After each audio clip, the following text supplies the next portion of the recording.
we are proceeding to the next session. Uh, the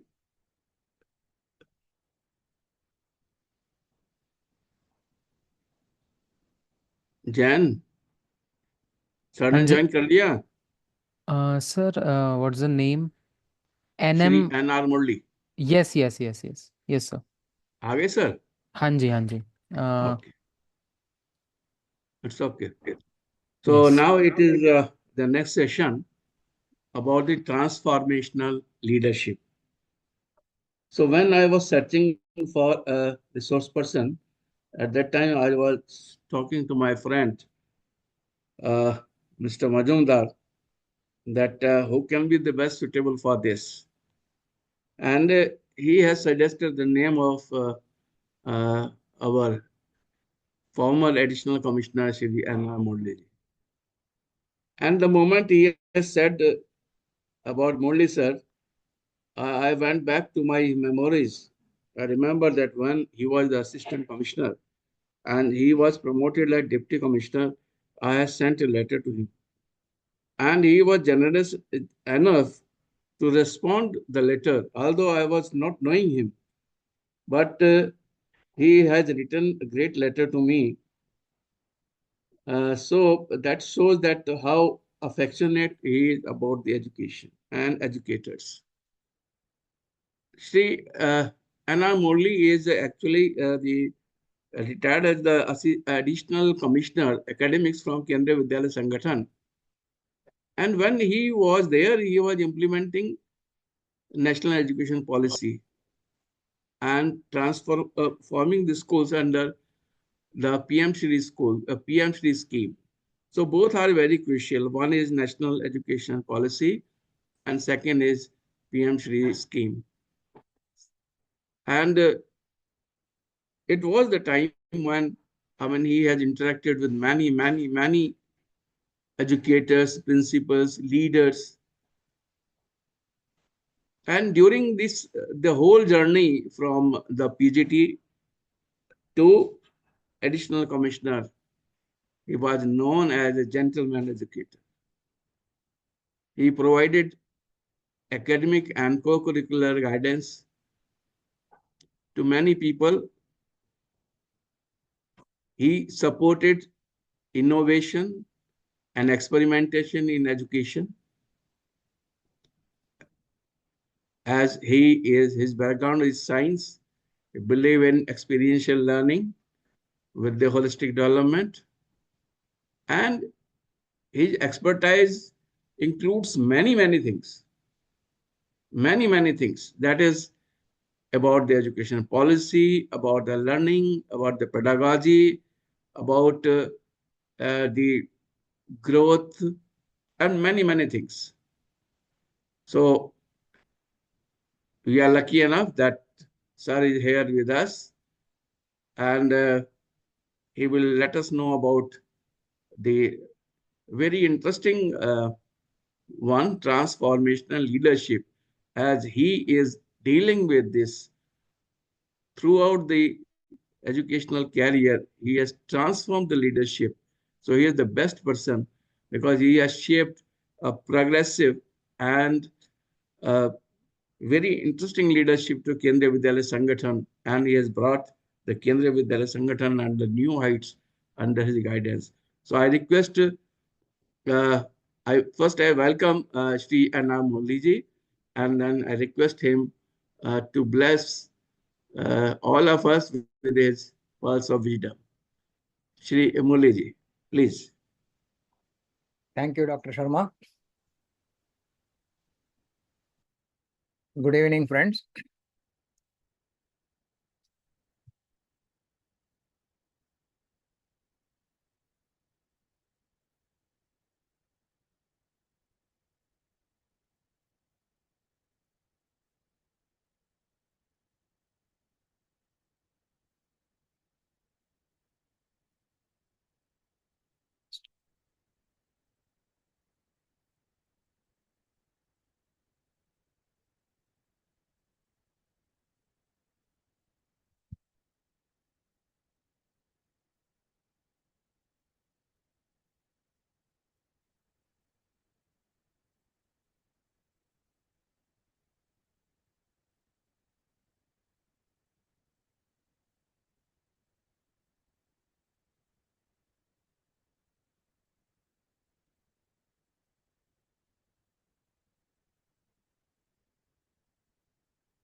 Sir, you are not audible, sir. No, I'm just trying to share the screen Okay, sir. from Mac. I don't know. This is the first time I'm using it in Zoom. Sir, you can send it to me in WhatsApp. I'll, I'll display it. I'll do that. I'll do that. Just a minute. Uh,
Akshay, please play the PPT of sir Sure, sir.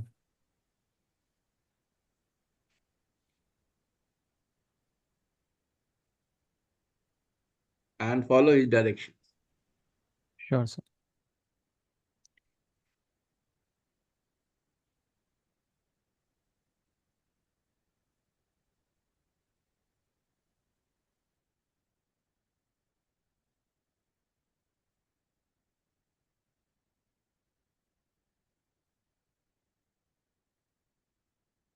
Thank you.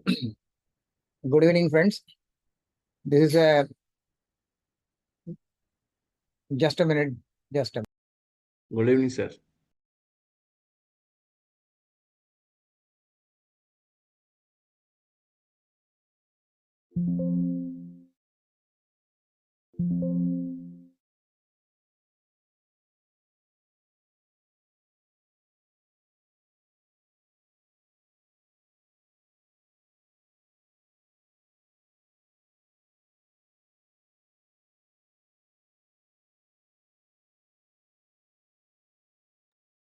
Yes. Good evening once again. Sorry for the brief interruption. The topic that I got was transformational leadership, and then it's a very difficult task for the very simple reason that most of us believe leadership qualities are required for the principal or head of the institution. And where does it find a place for teachers? More so, does it actually have so much of importance in an educational setting? And more importantly, in the case of classrooms, it's an interesting and intriguing question. And in this 45 odd minutes, I'll just try to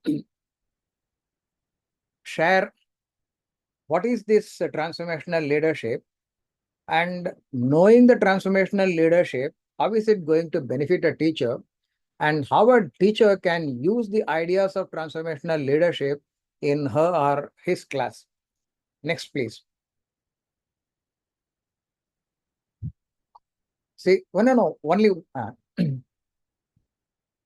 in fact, I had tried to keep the animations just to ensure that I'm able to do it according to my speed and pace. But unfortunately, from here, I am not able to operate. So you please bear with this. Basically, this will address three different questions. What are the various models of teaching and the roles expected in each of these models of the teachers? Next one, what exactly is transformational leadership? And last one, how is this transformational leadership going to help the teachers, or in other words, transformational leadership for the teachers? These are the three different things that I would be trying to address in this. Next. Just one click, leave it, stop it. You see, from the earliest points in time, teaching is regarded as a process of transfer. That is, the knowledge is available with the teacher, and the teacher transfers this knowledge to the student. And in other words, the student's mind is considered to be an empty container, and the teacher's mind is considered to be a full reservoir.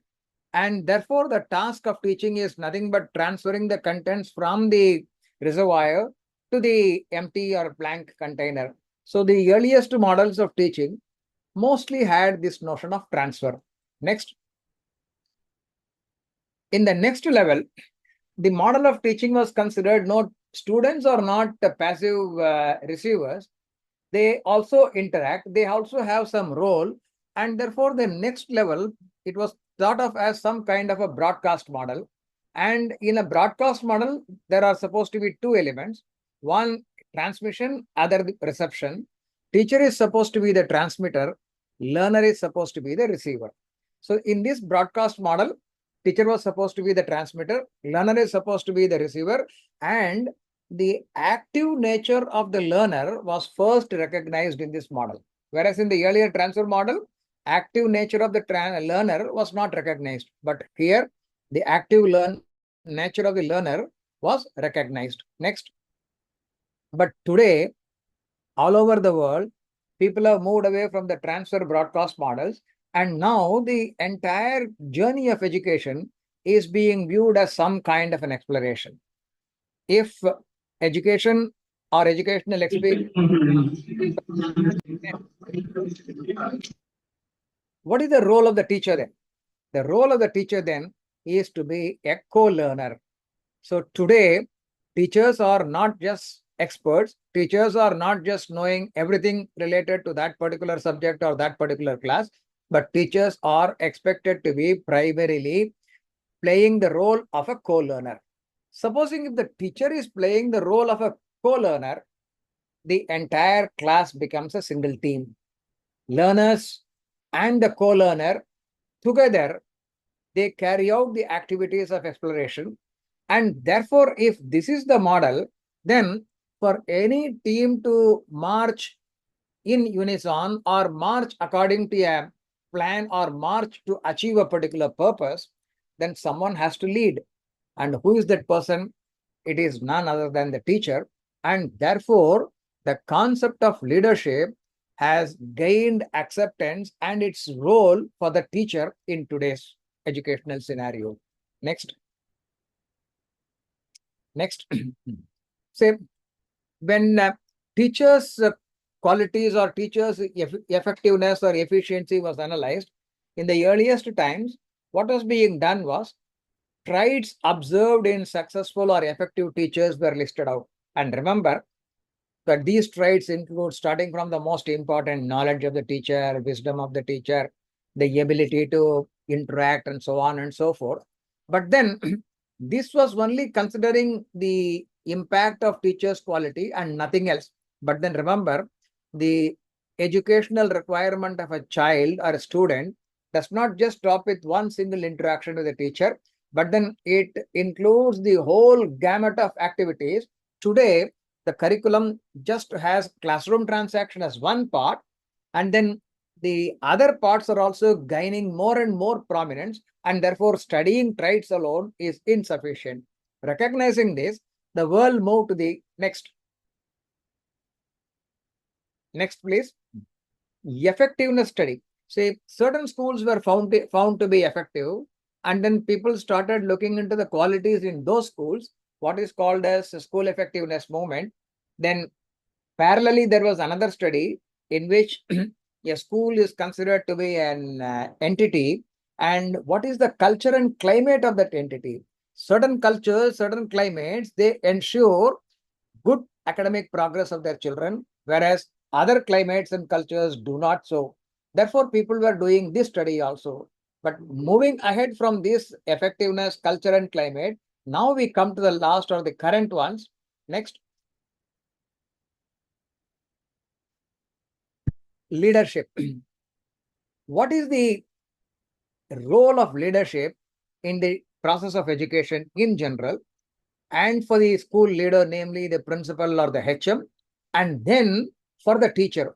Because in educational setup, not only the head of the institution provides leadership, every player in that system, including the teacher, they also provide leadership.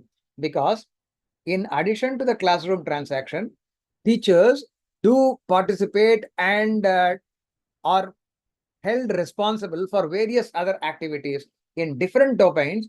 They also are required to bring in the abilities of leadership in discharging that role, in fulfilling that responsibility. And therefore, today, the successful schools, successful academic transactions, success of the educational institution is studied in terms of the quality of leadership prevailing in that institution. And therefore, leadership is an essential requirement for every player in the educational scenario. Next. Okay. So when I said traits or the characteristics, there are many traits, many characteristics. So what I thought I would list is what John Adair lists 6 different leadership characteristics or traits that are found in all successful leaders. First one is enthusiasm. Remember, this enthusiasm is an essential requirement, not just for leaders. Enthusiasm is essential for teachers too. Why is it essential for teachers? For the very simple reason, every child by nature is enthusiastic. If a child is not enthusiastic, there can only be 3 reasons. One is that either the child is unwell, or the child is having some difficulty, or the child is having the natural issues of hunger and sleep. If one of these 3 is not present, the child will naturally be enthusiastic. If the child is enthusiastic, and as the teacher is the co-learner, and if the co-learner is not enthusiastic, then teaching learning process or the teaching learning exploration cannot take place effectively. More so, when you do continued set of educational transactions or activities, every now and then, some issues would keep cropping up. Some problems would keep cropping up. And if those issues come, if those problems come, if the participant is not enthusiastic, then it will bog down the participant and the whole process will come into a grinding halt. In order to ensure that the systems moves smoothly, enthusiasm is an essential requirement. And remember, I read long back my spiritual Guruji making a small write-up, 50 lessons from Ramayana. And in that 50 lessons, one of those things, what he says, enthusiasm is the panacea for all ills. Enthusiasm is the panacea for all ills. I thought, what has this got to do with Ramayana? But then subsequently I realized in Sundarakand, when Hanumanji goes and meets Ma Sita, she asks, is my Ram enthusiastic? And then she elaborates, only when he is enthusiastic, he will come and then fetch me. If he is not enthusiastic, he will not be in a position to come here and fetch me. So enthusiasm is an essential requirement. The next quality, integrity. Integrity means your thoughts, emotions, and actions, they should act in unison. It's not that you think one thing in your mind and behave in a diametrically opposite way. And if you do so, the young kids in the classrooms will very easily identify. And in such a situation, the teacher cannot reach the students. And if the teacher cannot reach, then teaching is ruled out. The next quality is warmth. Every teacher has to be displaying a warmness. Unless this warmness is displayed, kids will not come nearer to the teacher.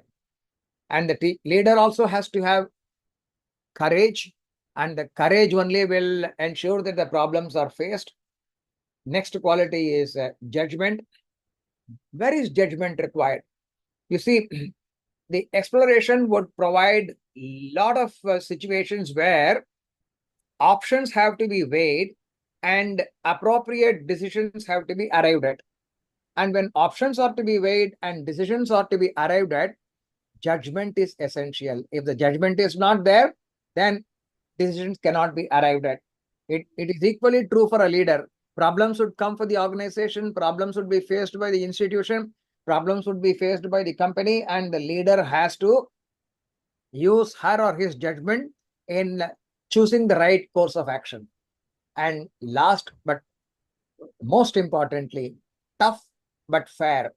A teacher has to be tough, and the teacher also has to be fair. Please take it from me, from my limited experience as a teacher. Why I say my limited experience as a teacher? My experience as a direct teacher is lesser in time compared to my experience as an educational administrator. That's why I call my limited experience.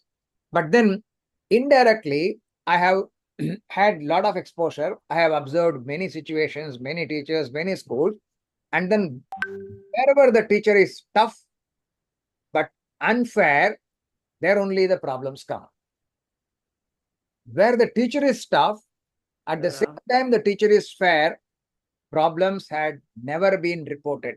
And even if the problems are reported, with a little reasoning out, the problems are resolved very, very quickly. Therefore, what is essential for a teacher to be successful as a leader is to be tough, at the same time to be fair. Next. Next, please.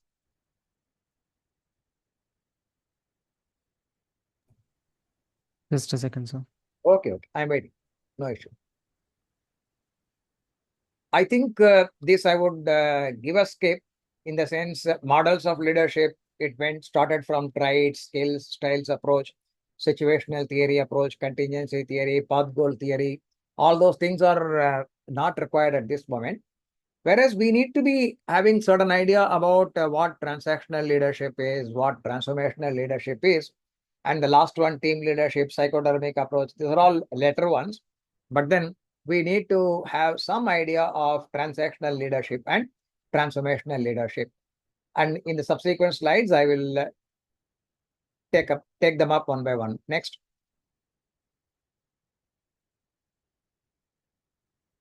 Okay.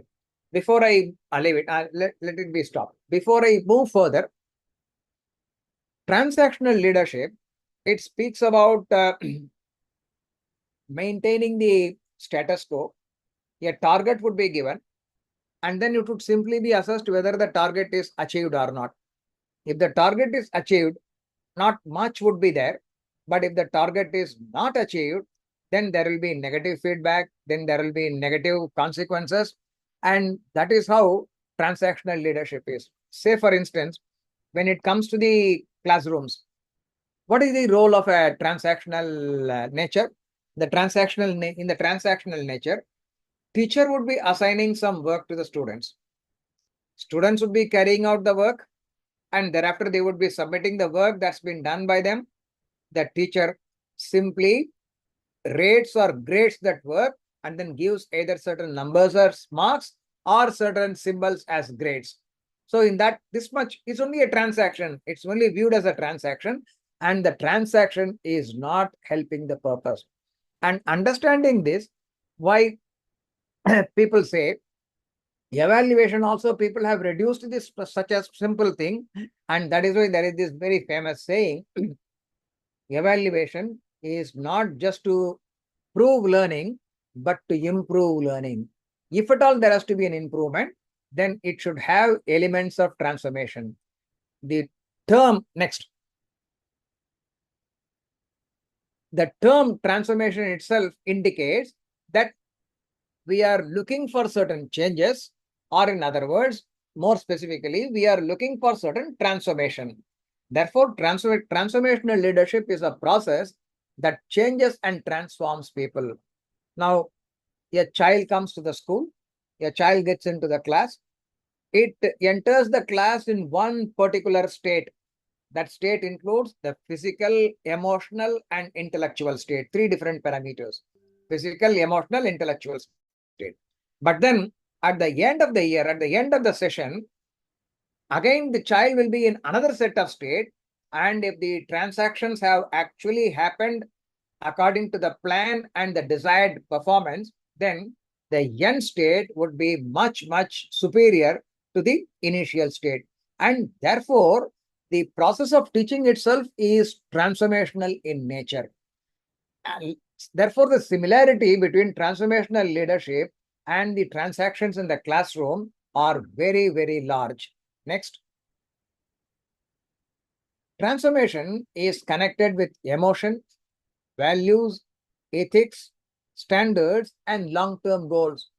Many times what happens is that when we see the lesson, say I am to complete teaching this particular lesson in a given period of time, say 1 week.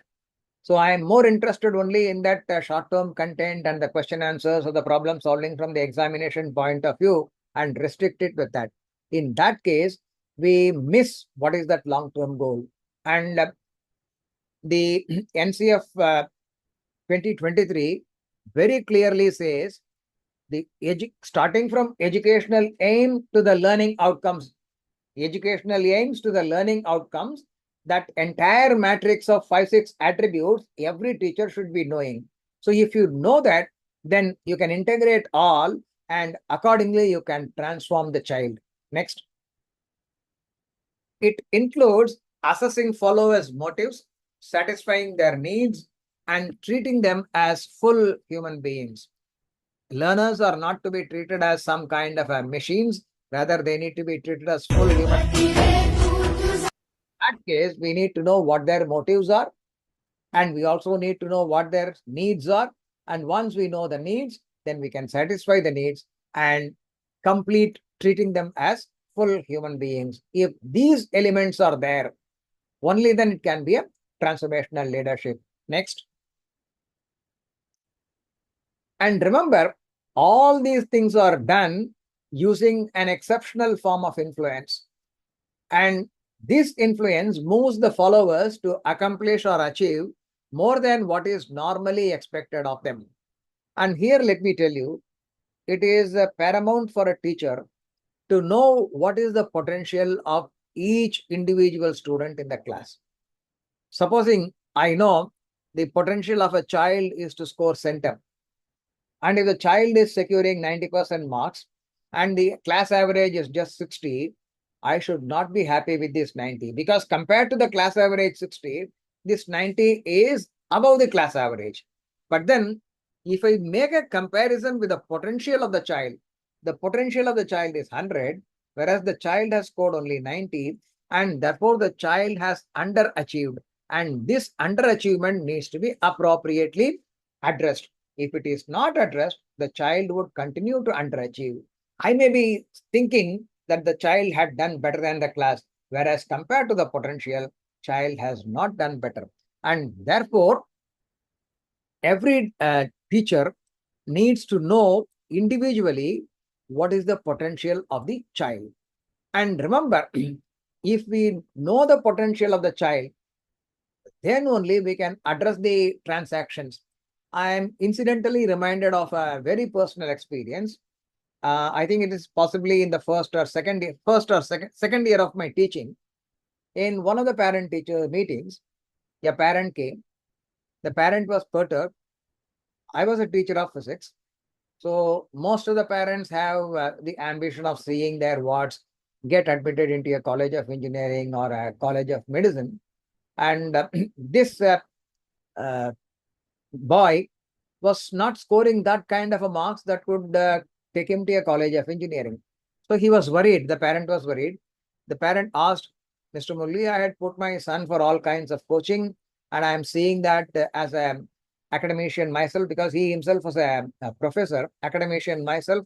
I monitor his studies at home, but in spite of that, he is not showing improvement. I am worried really, will he get into a professional institute or not? Then I thought for a while what to answer. Then I told him, why did you have this option? Then he said, this is what everybody is aspiring for, and this is what I believe my son is also aspiring for. And I said, you see, I have been watching your son. The kind of questions that he is asking in the class, they indicate that he is not cut out for engineering or technology. Rather, he is cut out for pursuit of fundamental sciences. So I don't know whether your aspiration is right or my observation is right. The moment he heard this comment, immediately he stood up from the chair, said, thanks, Mr. Murali. I don't have anything else. Let me go. And thereafter, that boy went into science and then became a very successful scientist. That's a different story. So why I'm saying this, it is essential for us to know what exactly is the potential of the child. It is very difficult for any teacher to make 100% correct assessment all the time. But then what a good teacher can do, near 100% correct assessment, a good teacher can do always. Next. Yes. All over the world, people have studied transformational leadership. Most of the studies were conducted in business, commercial settings only. And from there, taking cue, people have extended it to the educational settings also. So what I would be speaking is from those kind of commercial business settings only. There are certain set of factors which are found in all successful transformational style leaders. And what are they? Basically, there are 4 factors.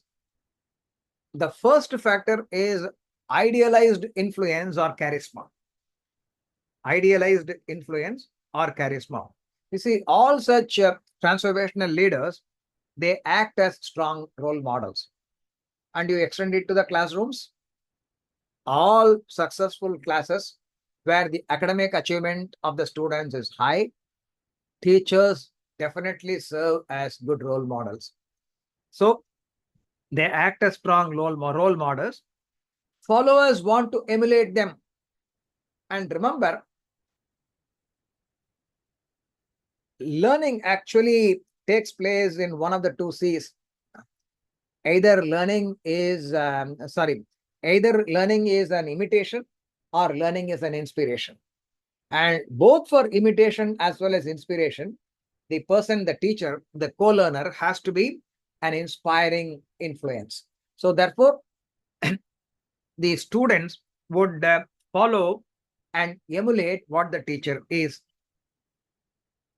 And such leaders, next please, next. Okay. Such leaders have very high standards of moral and ethical conduct. And such leaders are also deeply respected by the followers. Say, commanding, that's what is called as commanding respect. You don't demand. It's automatically there. They command just because they are ideal role models. The second factor, what is found in such transformational leadership leaders are, they are a source of inspiration or they provide inspirational motivation. So how do they provide inspirational motivation? They provide inspirational motivation by clearly and effectively communicating their high expectations. You recall sometime back I said about the school effectiveness movement. And in all those school effective schools, a set of 7 parameters were invariably observed. And one of those 7 parameters is the high expectations are known to all the stakeholders. So a transformational leader clearly communicates the high expectation. He also inspires through motivation to become committed to the goal that is to be reached and also a part of the shared vision. You see, the vision of the transformational leader is not only known to him or her, it is equally known to the entire team. Here for the teacher, the team is inclusive of the students as well as the parents. Next. The third set of factors seen in transformational leaders are intellectual stimulation. They stimulate the followers to be creative and innovative. Remember, today's requirement in the economic world is people need to be creative, people need to be innovative. And the wealthiest people today, they are wealthiest just because they are very, very creative. If Bill Gates is a wealthy person, he brought in something very creative and innovative. If Jeff Bezos is very wealthy, It is only because he brought in something very creative and very innovative. If Zuckerberg is very wealthy, it's only because he brought in something very innovative and very, very creative, and that is the requirement. Next, they challenge their own beliefs and values. In intellectual stimulation, they challenge the beliefs and values of all the followers. And they also encourage the followers to think things out and on their own. It is not that everything would be spoon-fed or given to them. The followers will think on their own and come out with a solution and engage in considered and careful problem solving. Remember, problem solving is an essential requirement for one to be successful in the productive economic world today. So intellectual stimulation is also provided by transformational leaders. The last set of factors, what is seen in transformational leaders, is individualized consideration. They provide a supportive climate, and the supportive climate is visualized or felt by all the members of the team. You see, it is said, if you have to address a large gathering, you should establish a communication in such a way that everyone in the audience should feel that you are directly addressing that individual. You take any effective communicator, you take any effective person who is able to address public at large, all those people would be conveying an impression or feeling or a perception, though the audience would consist of thousands and lakhs of people. Each one in the audience would feel as if the speaker is addressing him or her only. So the individual consideration is an essential requirement here. Then such people, they listen carefully to the individual needs and act as coaches and advisors. Remember, even for best performing person, at times, coaches and advisors are needed. In fact, it is not a new notion, not a new concept. It's a traditional age-old concept. Our own kings had a set of ministers. It is the ministers who would analyze the issue and then come with a set of solutions. And it's for the king to weigh the pros and cons of each of these solutions and then choose what, according to him or her, is the best solution. So therefore, individualized consideration is an essential requirement of a transformational leader. So if all these four, along with the transactions, so transactions are aimed at producing an expected outcome.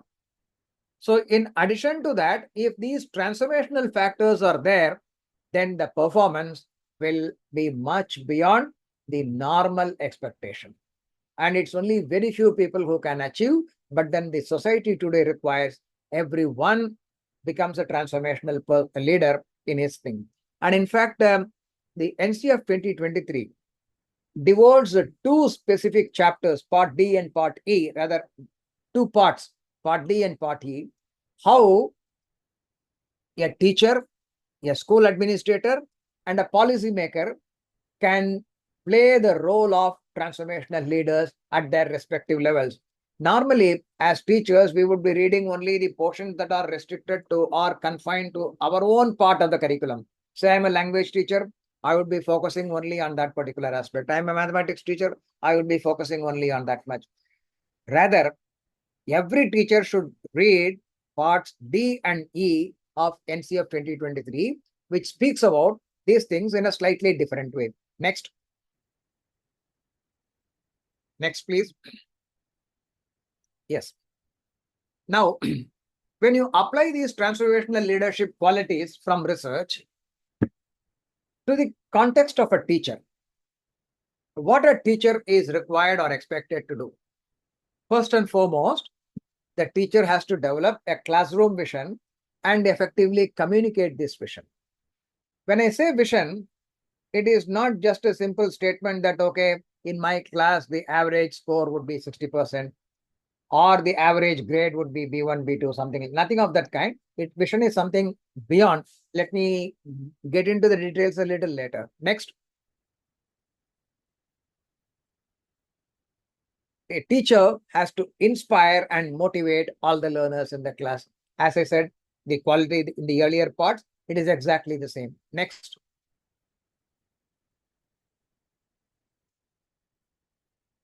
Individualized support. How do you provide individualized support? We will take in details. Next. Encourage intellectual stimulation. Next. Be a role model. Show the model way. Next. Build a collaborative community. You see, this is something which most of us are not appreciating. I'm not saying we are not in a position to appreciate. I am saying we are not appreciating. The reason is all our tests and assessments are designed in such a way that the individual alone has to work. The test is written individually.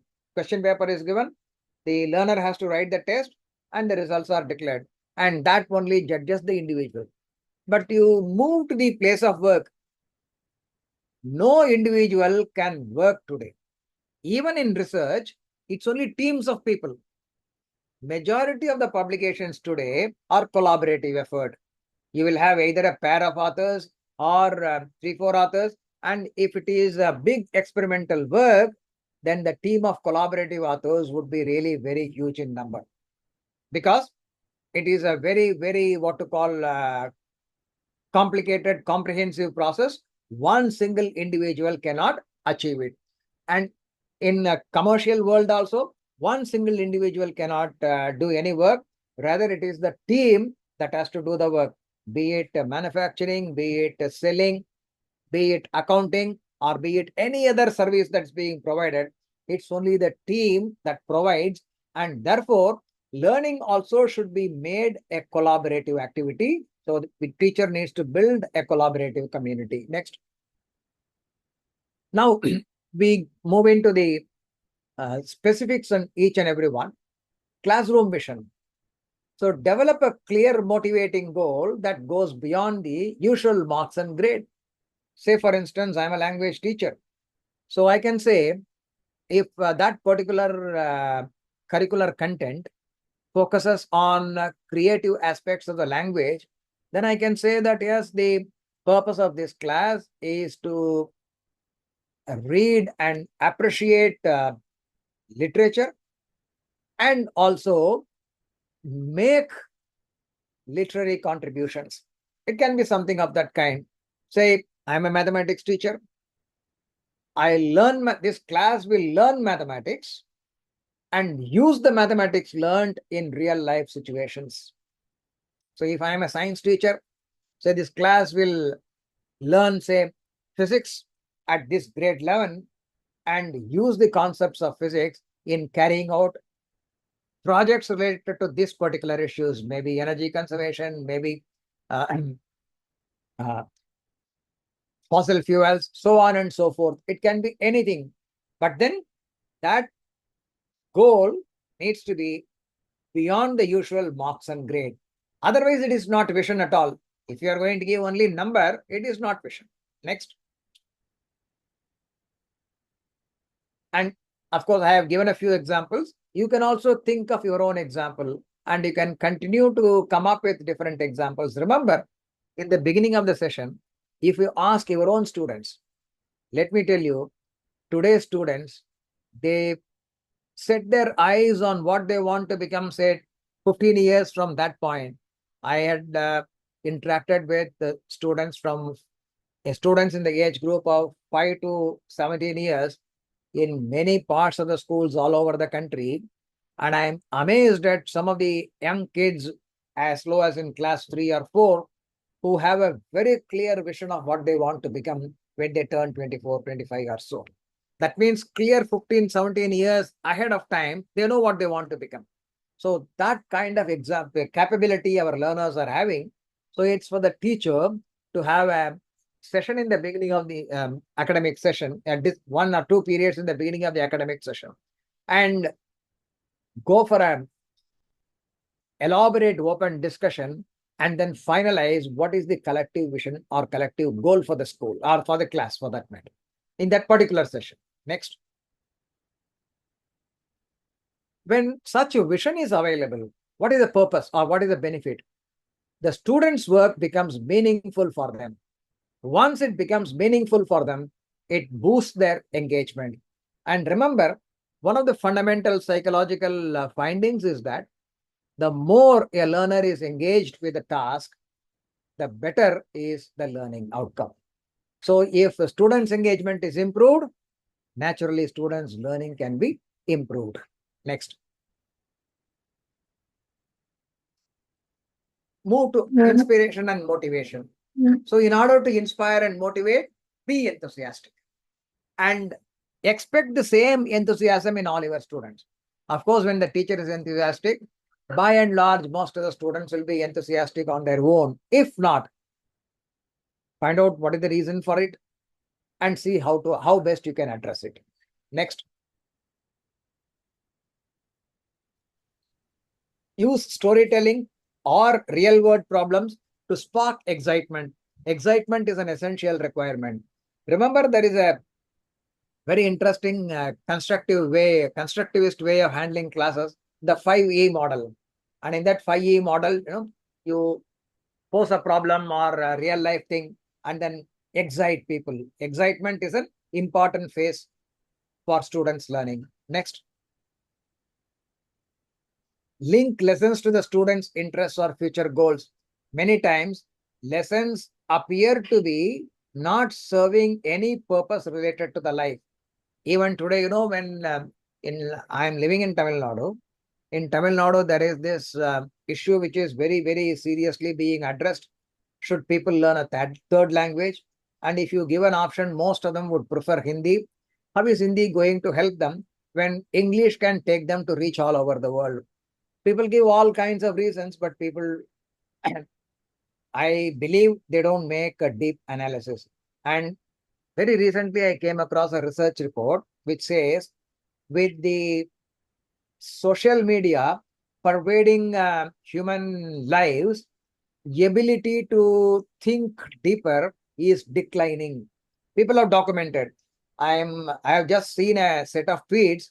I have noted down that publication. I have to just log into that and then read that publication. It's a very interesting insight. Today, with the more and more use of social media, people have become shallow thinkers and they are not able to think deeply. So therefore, if you can make people link to the real life problems, if you're making them excited, then future goals, naturally they would be able to learn better. Next. Students feel energized and valued, and it increases their participation. These are the advantages if you are able to inspire them and motivate them. Next. Individualized support. So, as I said, you should be knowing their strengths, struggles, and interests. In other words, you should be knowing their potential. You see, a class is always an heterogeneous group. You may have the parents or from an identical setup. Say, we in our systems, we give preference to government employees, and therefore we have certain schools where the category of government employees wards exceeds 75-80% of the population. Still, the group is heterogeneous. Parent may be one thing, and it is not necessary the child is also having identical traits and interests. Next. Then tailor encouragement or provide challenges accordingly. So if you know somebody has tremendous capability, then you should provide such a tough challenge to that person. And somebody does not have that kind of capability, but then the other fellow has some other ability, then you have to tailor accordingly, the support accordingly. In fact, for different subjects, it will go differently. And I hope you can understand what I am trying to convey here, and you will individually make it for your own respective subjects. Next. Offer personalized feedback or small nudges. In fact, what is missing in most of our systems is that when a student does his work, then we need to give personalized feedback. Many times we miss the personalized feedback And that's the reason why people are just interested in knowing the numbers, or sometimes they are not even interested in knowing the numbers. And our efforts do not give them any benefit. So we need to provide personalized feedback. Some people would be requiring extensive feedback. Some people would be requiring only occasional feedback, and the teacher should be familiar. Students feel advantages of providing individualized support. They feel they are recognized by the teacher in the class and supported, and therefore a trust is created between the teacher and the students, and that trust will ensure there is growth. And after all, what is the vision? The vision for any class should have this underlying principle: the entire classroom transactions are basically aimed at supporting the growth of the learners. And therefore, if that has to happen, then this individualized support is very, very essential. Next, please. Intellectual stimulation. So how do you stimulate the intelligence? Ask open-ended questions. With a kind of objective assessment in the examinations, open-ended questions are being relegated to lesser importance. And in fact, in many classes, these open-ended questions are not asked at all. In fact, it is the open-ended questions which ensure students explore and thereby they learn.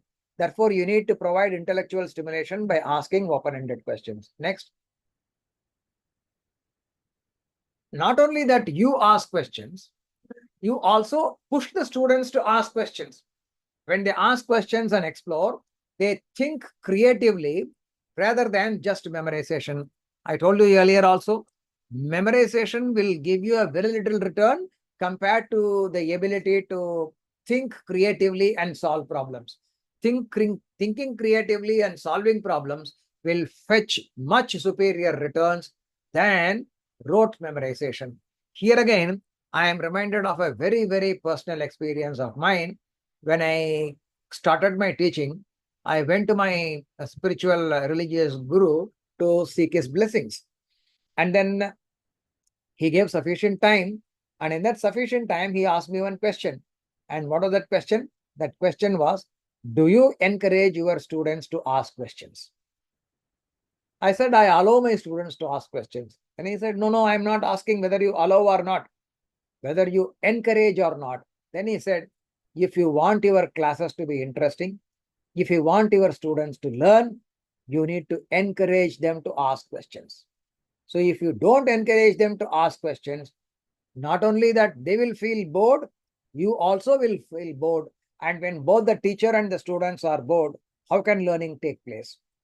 So a traditional religious scholar gave me this advice when I began my teaching just after I came out of my college. Next. Let them experiment with new things. And remember, when somebody is experimenting, the outcome can either be a success or a failure. But then if the experiment is a planned experiment, the failure would only be occasional. And there is nothing wrong in coming up with an occasional failure. When I thought of this, I remembered another personal example of mine. You see, as a teacher of physics, I had to ensure that students do certain projects. And some people would take out the previous project and then replicate the same thing in the current year. Some people would explore here and there. And some people would really be interested in doing something new for the very first time. It has invariably happened to me. One or two groups will always have difficulty because 7, 8 groups would be trying something new for the very first time. And in the first year, I had a lot of sweat. So the project has not reached completion. I said, you record whatever is there, let me see. And you know what the external examiner said? I am very happy that your students have tried something new. You have encouraged them. There is no problem. I'll give him full marks. So therefore, children should know when they take an experiment, sometimes they will succeed, sometimes they will not succeed. And remember, all innovative organizations, they do encourage this kind of experimentation. And for your information, let me tell you, when such organizations which have a premium on experimentation, when they try, the study says out of 100 efforts, hardly 3 efforts become successful. Hardly 3. That means 97 efforts do not yield desired results. Desired results in the sense, even if the outcome is successful, it may not be commercially viable. It may be a very long, drawn out, tedious process. So for something to be implemented or replicated in large scale, it has to be simple, it has to be replicable, it has to be commercially viable. All those things have to be fulfilled. So an organization trying to come up with something new, if it makes 100 efforts, hardly 3 succeed. And out of these 3, once in a span of cycle of 7-8 years, only one become commercially very, very successful thing. But tracing the commercially very successful thing only, they continue to do such kind of experiments and innovation. So, and transformational organization does that. A transformational leader does it. A teacher by nature is transformatory in a teacher by nature is transformational and therefore is required to do this on a regular basis. Next. So when the intellectual stimulation is provided by the teacher, students' critical thinking deepens and they take ownership of their learning. So as I said, critical thinking is the essence today.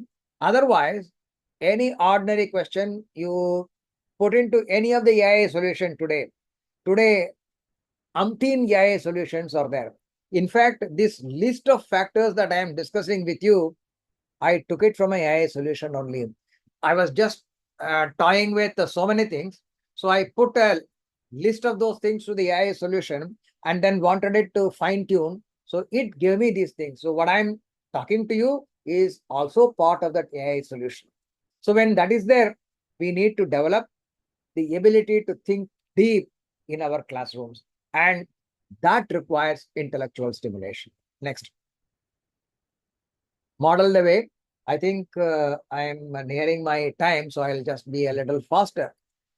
Teacher has to demonstrate the qualities that he or she wants in his or her students to develop. Say, for instance, punctuality. Say, for instance, neat handwriting.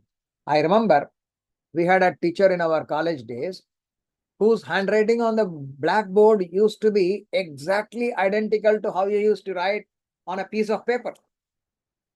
And then when we submit some work in not so good handwriting, he would not accept it. So that became a benchmark for us. So I also try to replicate the same thing in my teaching days. So majority of my students also do have good handwriting. So that's how it progresses. Next. Be transparent about your own learning process.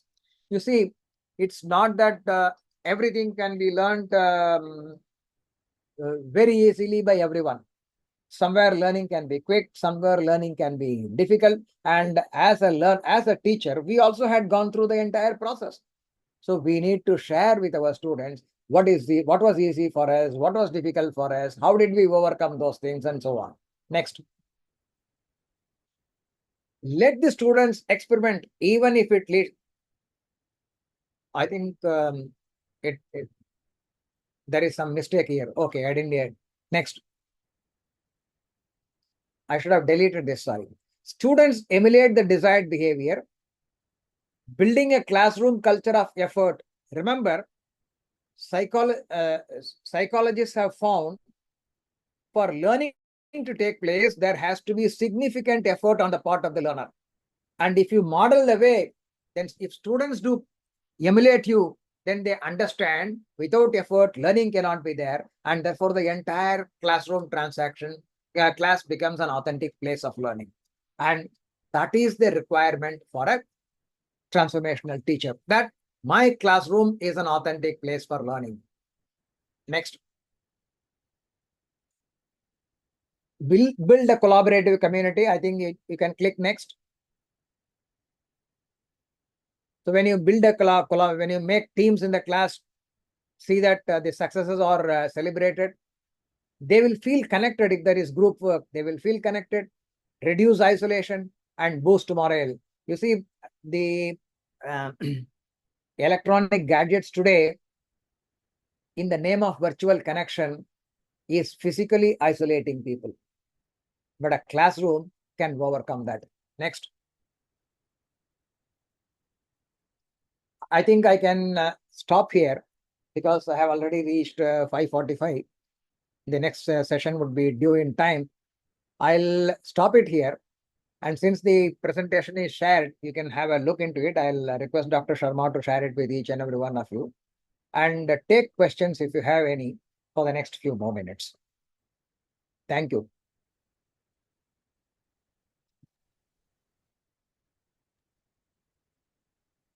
Anybody who wants to ask the question?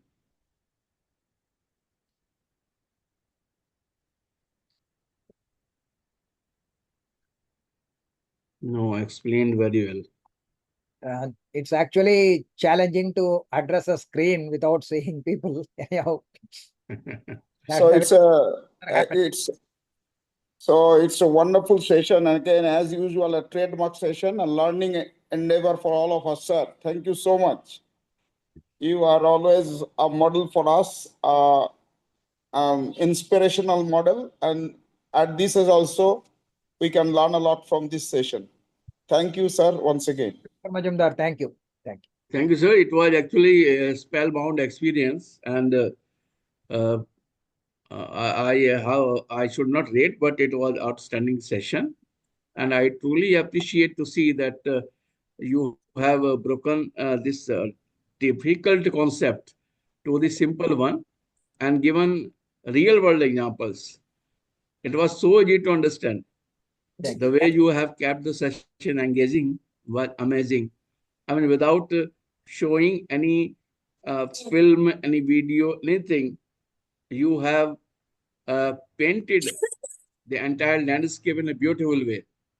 Your enthusiasm for teaching learning shines through, and it makes a huge difference in keeping learners motivated, because all the examples were from the daily life.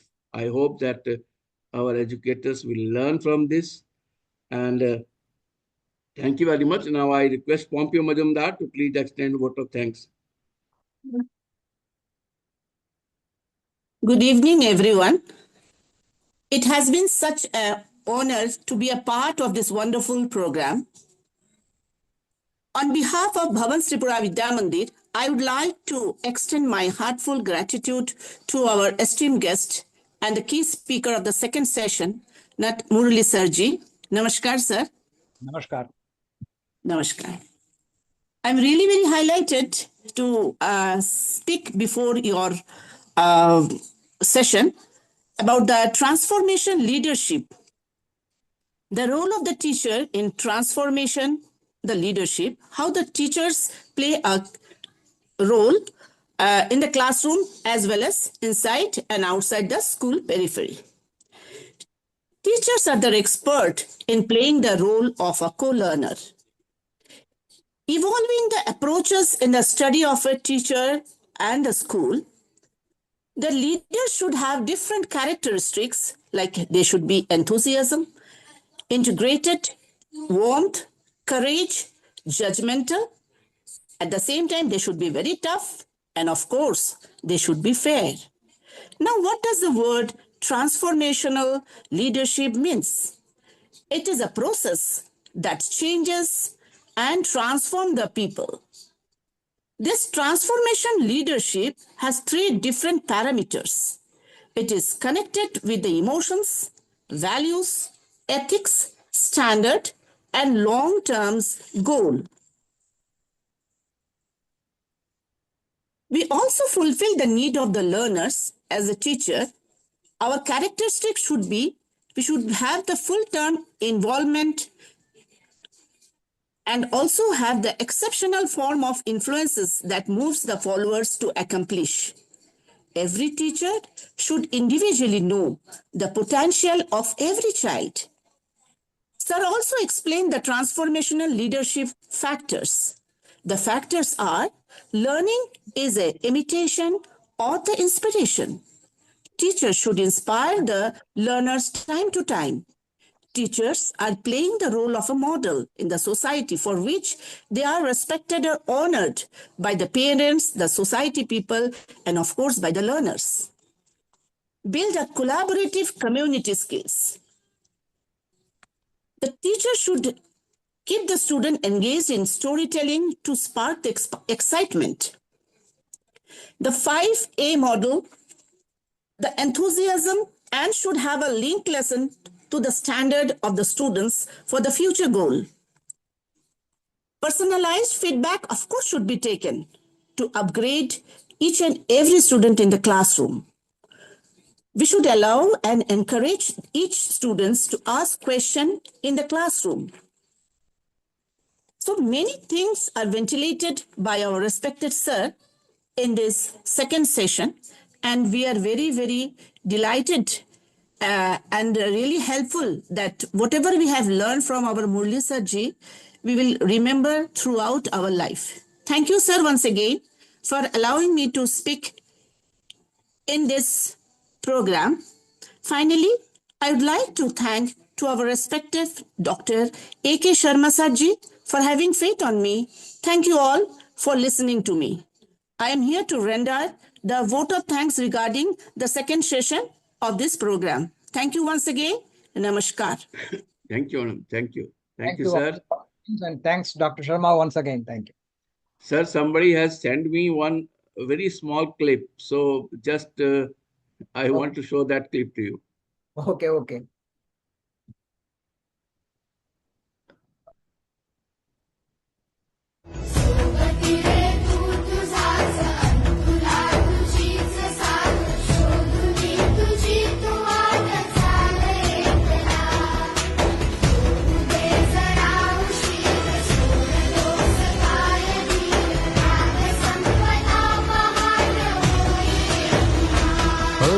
देवा काळजी रे माझ्या देवा काळजी रे देवा काळजी रे माझ्या देवा काळजी रे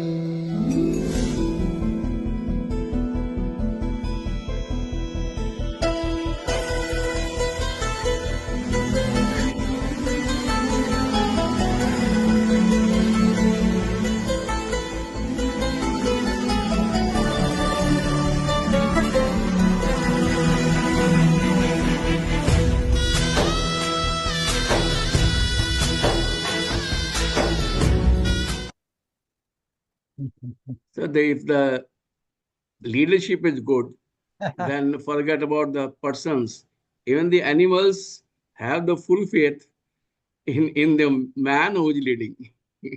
Yes, This yes. is the summary of this. Thank Very you, good. sir. Thank you very much. Nice example. Thank you. Thank you. Thank you, sir.